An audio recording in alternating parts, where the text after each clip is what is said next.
back at part 2 for chapter 2. Hey, part 2, chapter 2.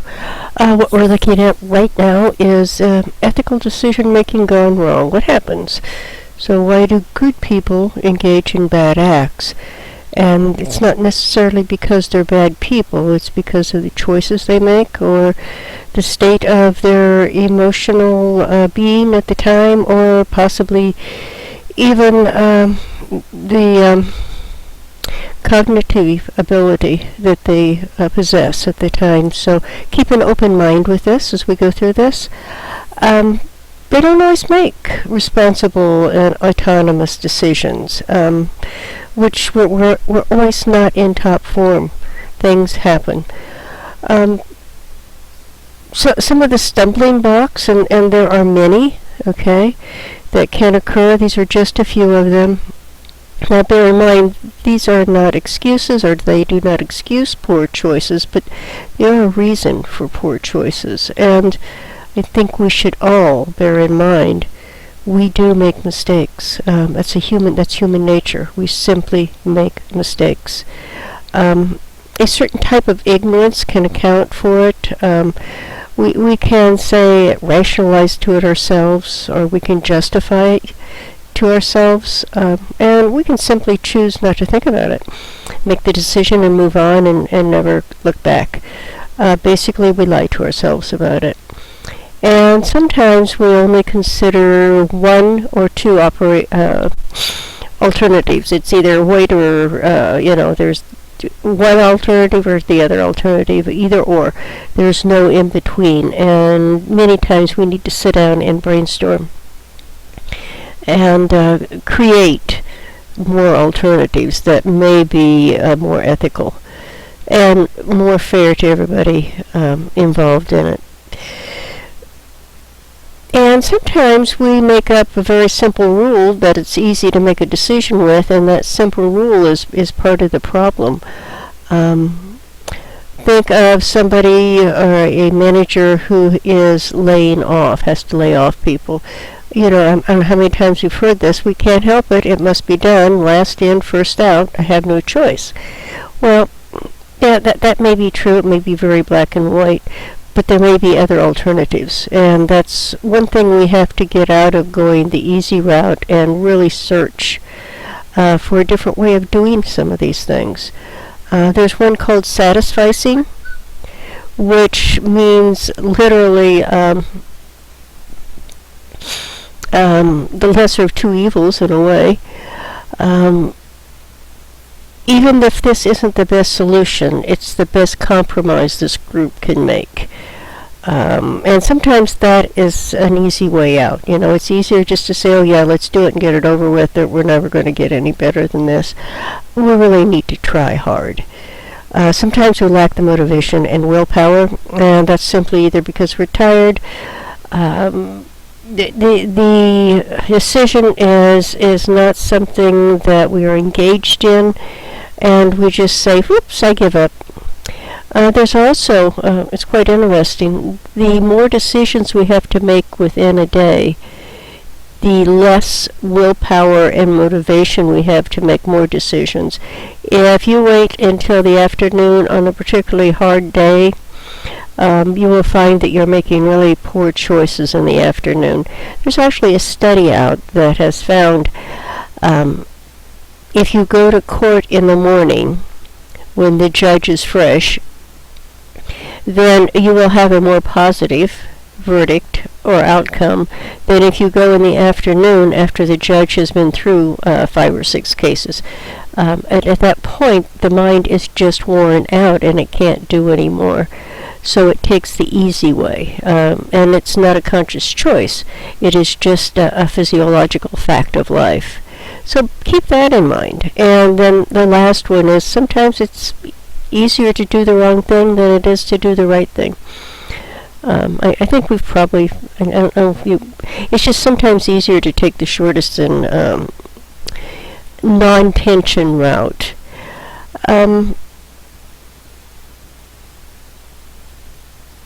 Sometimes it's like we just do one little thing that crosses a line, then we go to another thing, and suddenly we're way across the line. This is something they said happened with Enron and their accountants and their lawyers when they were agreeing to what was legal. As I said in class, you can buy into that or not. I'm an attorney, or I'm an accountant. I think you would know the difference. You're trained for that all your life. But in some cases, some individuals do keep pushing the envelope and suddenly fall over the edge and not know the difference. Sometimes we make decisions and we later regret them because we lack the courage to do otherwise. I'm sure we've all been in that position and said, oof, I don't like that. I didn't like that decision. I shouldn't have made it, but I was afraid. And it's always easy to make the right decision if your income is in jeopardy, or your job, or some other valuable component of your life.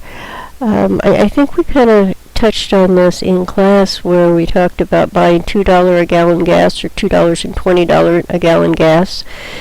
And Mario said, well, it kind of depends, and it's like if you've got a sick child at home or you have a family to take care of and you're on a strict budget, you may not have an alternative but to buy that $2 gas. You're stuck. This is a true ethical dilemma. Do you feed your children or do you help the environment? So, there are times that really get torn. You need to have courage when you're especially dealing with peer pressure or what others around you think. And we always want to fit in the work environment. We want to be part of the tribe, so to speak. So our actual thinking may be influenced by the people that are around us at work. These are things that kind of muddy the water and keep it from being crystal clear when you want to make decisions. We have a question here. There are 6 steps in the ethical decision process. True or false? The next question is, why make unethical decisions? And we've been elaborating on it previous to this, but the environment in a corporation or social environment may be full of ethical challenges and unethical decisions. And examples, there are several examples, and these all run right down to Enron. In all honesty, you see them all play out. There's enormous amounts of corporate compensation, executive compensation. When you're getting paid $25-30 million a year, you want to continue that. Some of the decisions you make, if they're to be ethical, may jeopardize that $25 million. People have a hard time doing that. There's lack of oversight of your executives, which you saw in Enron, a tremendous lack of oversight. Board of directors never stepped in once. There is a large distance between the person making the decision and who it affects. I guess you could look at the California energy blackout. If you weren't living in California, but you were a trader for Enron, those people were not real to you. You were so far away from them you didn't see their suffering or their pain. Plus you had large monetary gains that you were looking at. There are financial challenges. Again, Enron. They had to have a profit. That was a challenge. If they didn't have a profit, the stock would go down. So, if you have financial challenges, it's going to tinge the way some decisions are made. And then there's a lack of ethical values that haven't caught up with technological changes. Information moves so fast anymore that sometimes we don't know the consequences of the decisions we make. We must learn to probably sit back and think the consequences before making that decision, or at least making that decision public.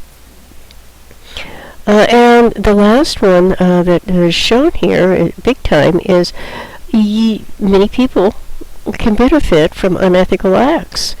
Think of the gentleman who's now sitting in Hawaii that was never brought before Congress for Enron with over $300 million. $300 million might be a great incentive to be unethical once. I'm not saying it's right, but when you look at it in the scheme of things, money does talk in several cases.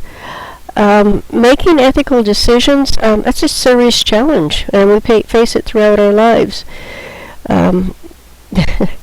I think we started this chapter off with a quote, and the quote was, if I can get all the way back, oh, it's not here. Hold on. Well, we talked about, or maybe it was in chapter 1, that evil will only win if good men stand to the side and say nothing. That's not the exact quote, but pretty much what it amounts to. So the easiest thing would be to just remain passive, okay, conform to the social and cultural expectations and go with the flow.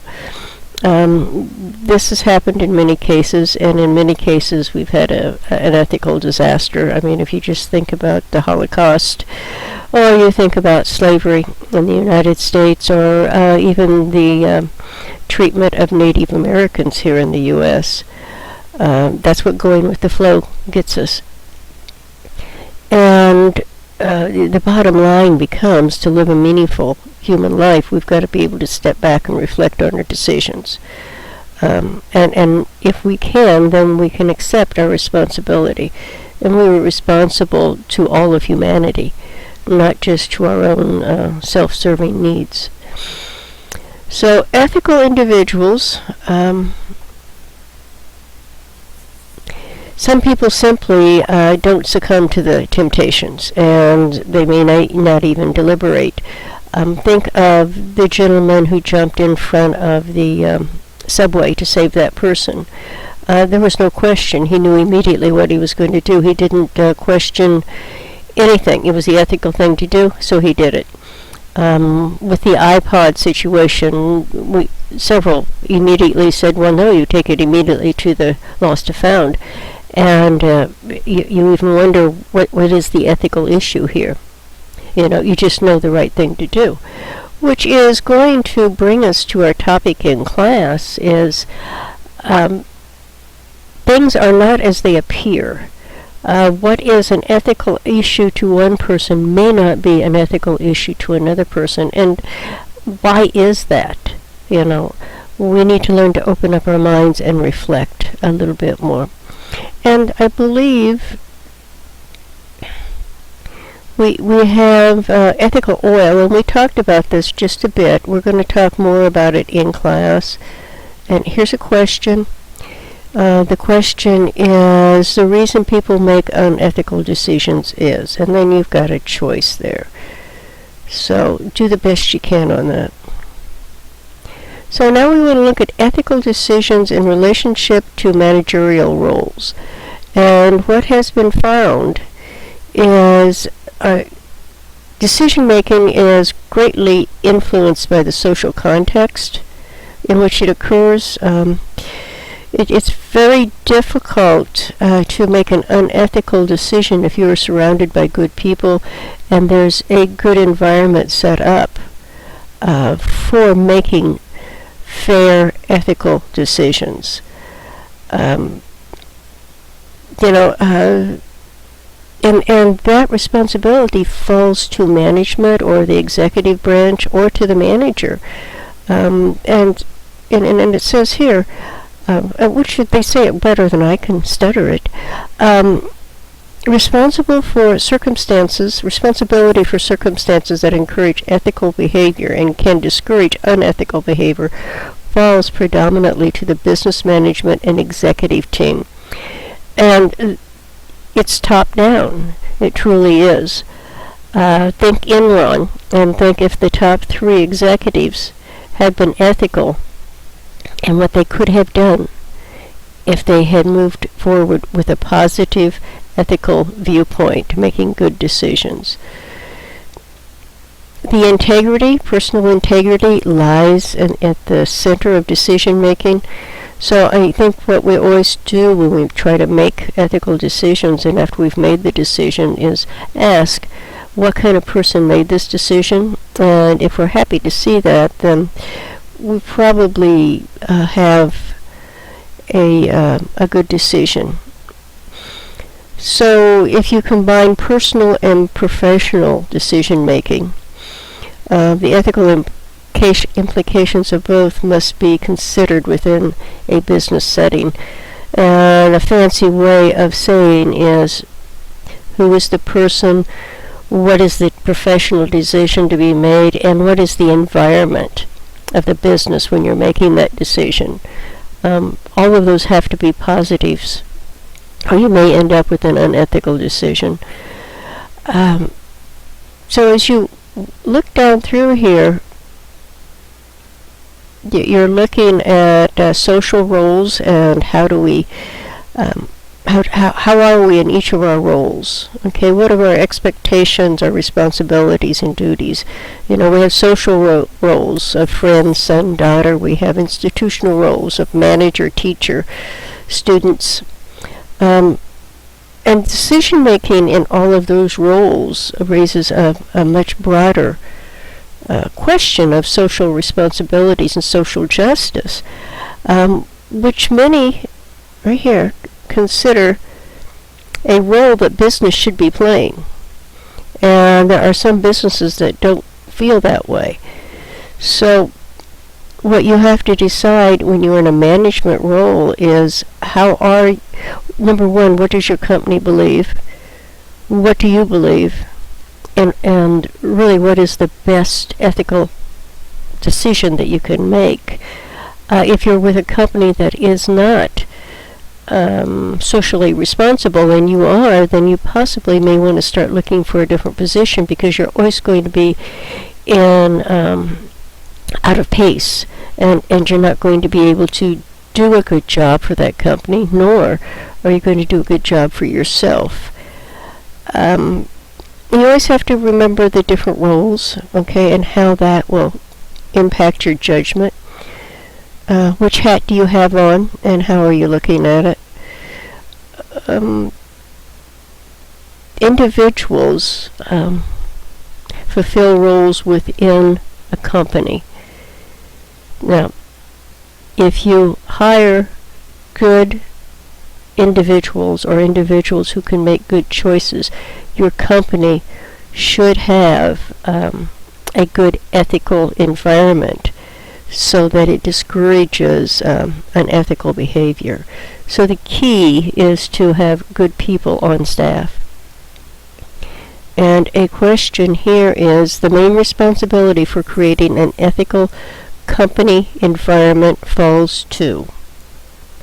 So select it, and that ends this lecture.